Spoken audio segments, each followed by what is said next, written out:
ka pala doon. Ha? Sama rin. Ano sabi mo? Mr. Kung sama nga may, Punta ba tayo? ano na, Huwag mo kong paanda rin na hindi kapangalawa kita na nga aman. yan.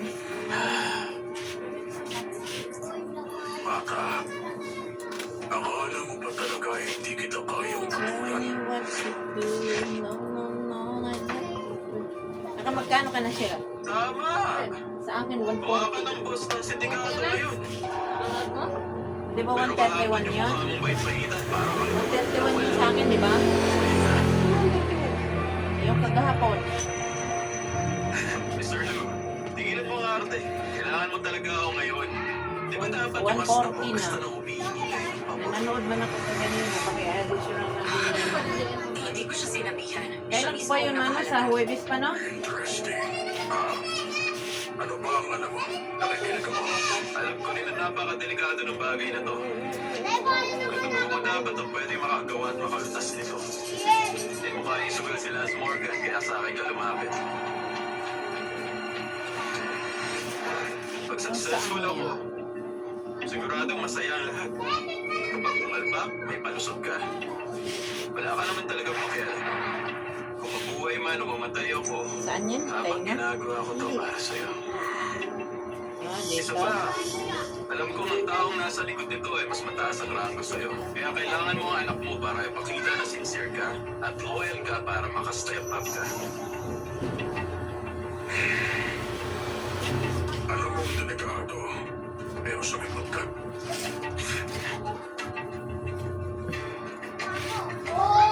Siyempre, gusto ko ng pera.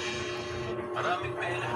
Bayaran mo ako, gagawin ko ang trabaho. Simple lang, patas lang. Pero huwag na tayo magpanggap na pamilya tayo. Alam mo, ang anak mo, mas astig pa pala kaysa sa akala mo. Tama ba? 1.2 million. Hindi mo tatanggapin ang trabaho. Kung 1.2 million ang usapan, wala na ibang mahalaga. Pero kailangan mo muna magbigay ng 600,000.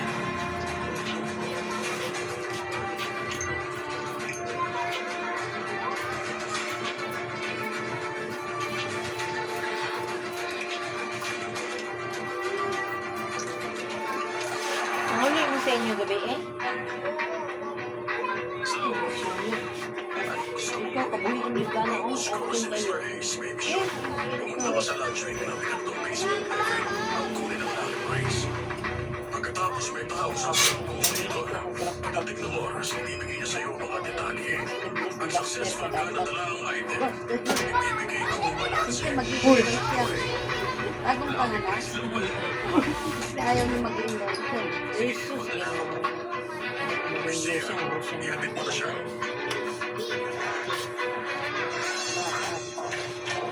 Baka pa na maging Lucian. Sunod-sunod na. Tapos magdadas na Nalaman ko na ang nanay ng bastardo nasa ospital para sa chemo. Kaya pala, ang bilis niya pumayag sa deal natin. Patano. Sobrang yabang niya kahapon. Gusto sanang bigyan ng konting surprise. Dalawa. Ang nanay niya sa ospital. Naglaylay na. Papaila. Tagtagulan na yan. Pero, Ikaw, Brakdat. pagdating tinaapektuhan ng misyon, Ikaw, Mapia. Lapad mo na yung muulo. Grabe yan. panahon na para tumuhan ang leksyon ng paano yun. Lapad na. Gandhi. Alam mo ang lucky price? Sa Tianyin, limitado ang mga customers. Yung gustong magnegosyo, kulang ang resources. Kailangan nilang agawin sa iba. Tawagan mo si Aslen. Sabi Ang mo, lucky dito ka na. price, pagkukuha ka ng bagay para ipakita na kaya mo rin kumuha ng buhay. Ganun ka makakapasok sa market. Si Bakoy. Gusto ni Mr. K ang Lunchy Club. Kaya ang whole family ang dapat magpadala para kunin ang lucky prize. Salamat sa info. Hindi ako nagbibiro sa'yo. Ang Lunchy Club property ni Joe Lauer. Delikado siya. Sinasabi ko Bili yan sa na pikas. pag-isipan mo mabuti. Dito kasi sige na Ay, sa hindi na matakas Pero yun. babayaran ako ni Mr. Pero ang pera, Ba, sa kabila. Mababayaran ko ang limay bago. Hindi na siya magpapakahirap araw-araw para Ning, lang ning, mabuhay. ning. Kaya kahit ano pa ang lucky price, kukuhanin ko yun. Siya. Init-init na. Hospital.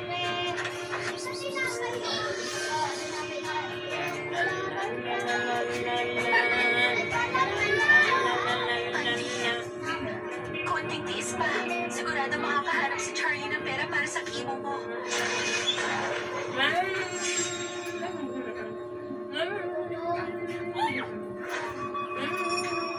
Sino kayo? Ano kailangan nyo?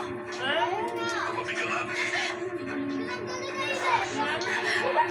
Diyan ka lang. Ganito na siya. Ang mga silbi ng gamutan. Mas mabuti pa. Mamatay na siya agad para sa akin ang bahay. Doktor! Sir! Yung babae, Bye. yung panganay lalaki. Oo. Tama na yan. Mismo. Ako ang mas batang tumanin niya. Sa singit. Hindi na namin gamutan. Yan. Nakaipit. Tama na. Ko. Nalagyan ng waiver para sa muntigil ng treatment. Pipirmahan namin yun din. Hindi ako kaya. Sino ka naman sa tingin mo? Usapang pamilya lang to. Ano ka rin bata mo magsalita? Ayan. Ko. Itong batang ito. Wala namang kinalaman sa pamilya namin. Sino ba itong batang ito? Nakita na. Hindi mo mamabalik si Charlie Lane! Tingin ka ba? Charlie Lane? Eh, ang bata lang nun. Wala siyang alam. At itong may sakit na babae. Kung mamamatay agad, makakatitin pa tayo. Anong ginagawa mo? Anong ginagawa mo? Sigilan mo yan. Ano ba pakilala mo? Ano ba ginagawa mo dito? Nag-11 na naman ako sila. Tingnan mo, hindi mo siya!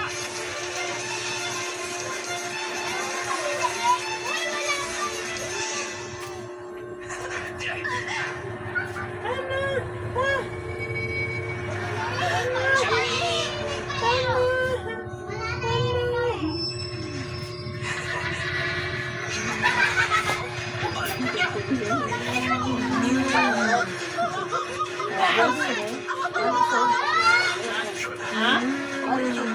Drauso. Didi. Pero pero bigla na lang sila pumasok para ipatigil yung treatment. Dalawang buwan pa yan sa ano. Magdadalawa pa lang to. Ano 16 ba? Talo. 16 ba, April? Ah, malaki ba, te? Kasi number pa na. Malaking bata? Rakihin natin eh. Anak, magdadalawa pa lang to. Sila may bibili sila, lakaw sila. Wala, oh, ano na nga yung ulo niya, oh. Kaya na ang ulo niya, oh. Oo, nga kaya mo sa mga pangkala. Practice. Ano yan, nanonood?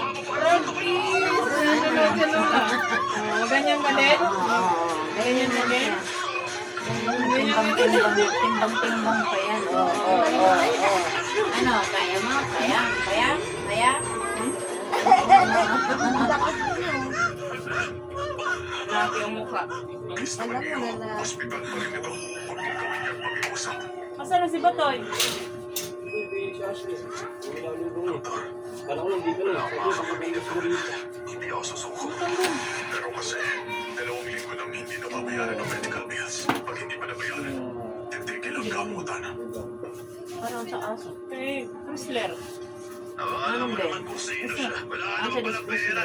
Wala ka namang choice maski ano pang gusto mo. Magbayad ka. Hindi kumain.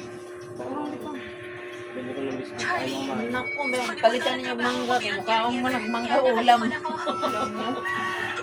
Problemahon ba na ninyo si Balulong? Wala nga eh, hindi na tayo Bata nga. sa pera. Diba, bira lang ang bata. Kumakain ng tuyo. syempre wala. Mangga nga ulam. Kumakain yan. Pangalan mo.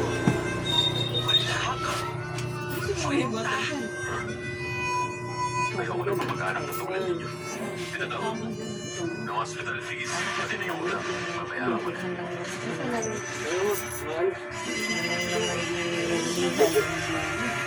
Babayaran ko na po.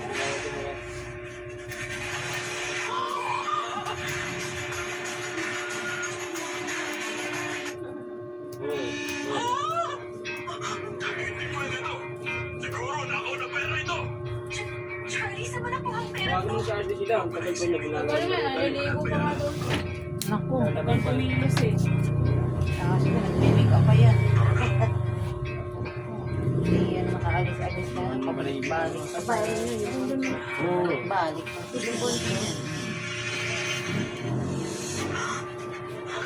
Kailan siya pupunta? Meron talagang Ano talaga yun? Anong gagawin mo? Huwag ka lalapit! Nalalayo ka! Sino? Sino nagpadala sa inyo? Sino? Ano ba pinagsasabi mo? Wala nagpadala sa amin. 10 taon tayo hindi nag-uusap. Tapos ngayon magpapakita kayo para lang magkulo. Akala niyo ba na talagang tanga ako?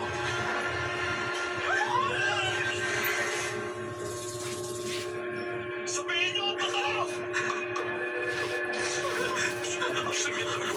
Asawa ni Mr. Lu. Binigyan niya kami ng pera. Pumunta raw kami para magkulong. Sabi niya kapag nagawa namin, mapupunta na sa amin ang bahay niyo. Wala talaga kami kinalaman dito. Oo, tama. Ay, ginaw talaga lahat ng babaeng yun.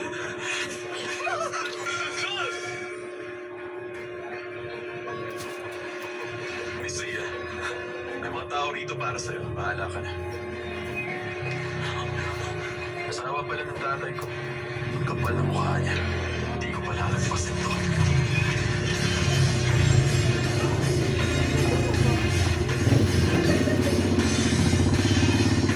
Ano gagawin ko? Ayoko sila makita ng siya. Bumalik pa sila gusto mo. Bahala ka na. Okay. Tara na.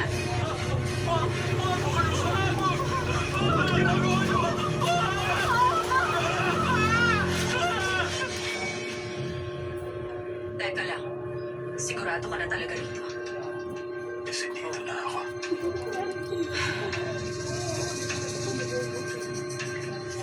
Ang pera na nasa bank card na to, sakto para sa 4th District ng Lansing Club. At ito, taong nasa litrato. Siya si Heidi. Siya magiging partner mo. Kailangan mo muna siyang hanapin bago ka kumilos. Hindi ako makabalik ng buhay.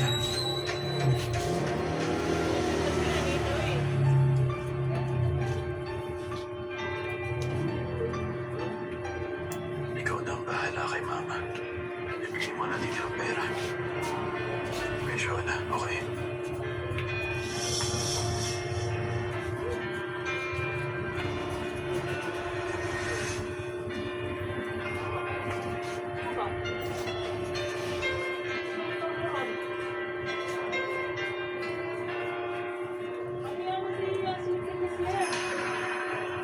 Sabihin mo sa akin ang tungkol sa Lunchway Club.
Ako yan.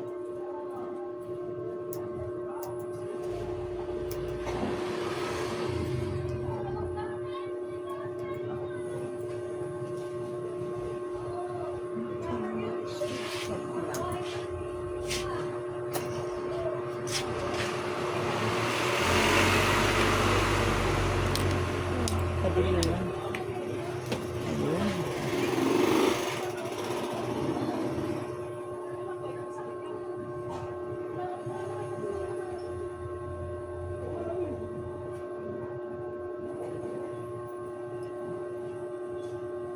Okay, ganun lang. Straight siya. Ah.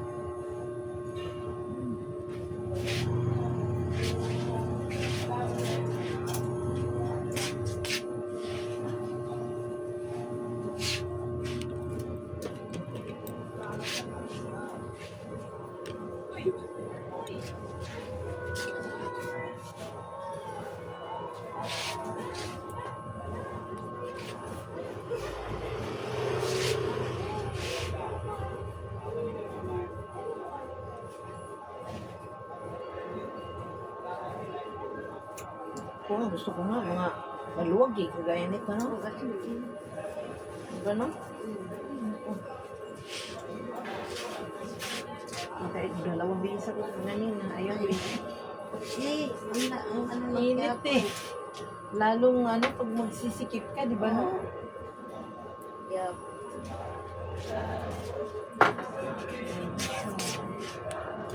Straight check lang siya.